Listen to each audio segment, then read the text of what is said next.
महाराष्ट्रातील लातूर जिल्ह्यातून हृदय पिळवटून टाकणारी घटना समोर आली आहे। लातूर तुळजापूर महामार्गावर 3 वाहनांमध्ये भीषण अपघात झाला। भरधाव वेगाने येणाऱ्या BMW कारने ट्रक आणि कंटेनरला जोराची धडक दिली। या अपघातात कारमधील 4 जणांचा जागीच मृत्यू झाला असून 2 जण गंभीर जखमी झाले आहेत। लातूर तुळजापूर महामार्गावर औसाजवळ काल रात्री उशिरा हा अपघात घडला।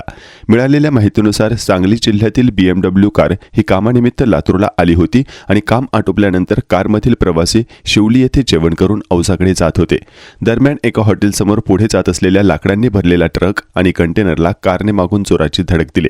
धडक इतकी भीषण होती की लाकडांनी भरलेला ट्रक सुमारे 100 फूट दूर जाऊन उलटला, तर BMW कार पूर्णपणे चकनाचूर होऊन रस्त्याच्या कडेला असलेल्या खड्ड्यात जाऊन पडली। हा अपघात इतका भयानक होता की रस्त्यावर रक्त सांडले होते आणि कारमधील 4 जणांचा जागीच मृत्यू झाला, तर 2 जण गंभीर जखमी झाले असून त्यांना उपचारासाठी रुग्णालयात दाखल करण्यात आले आहे। घटनेची माहिती मिळताच पोलीस घटनास्थळी दाखल झाले असून पुढील तपास सुरू आहे। अपघातानंतर काही काळ परिसरात गोंधळाचे वातावरण निर्माण झाले होते।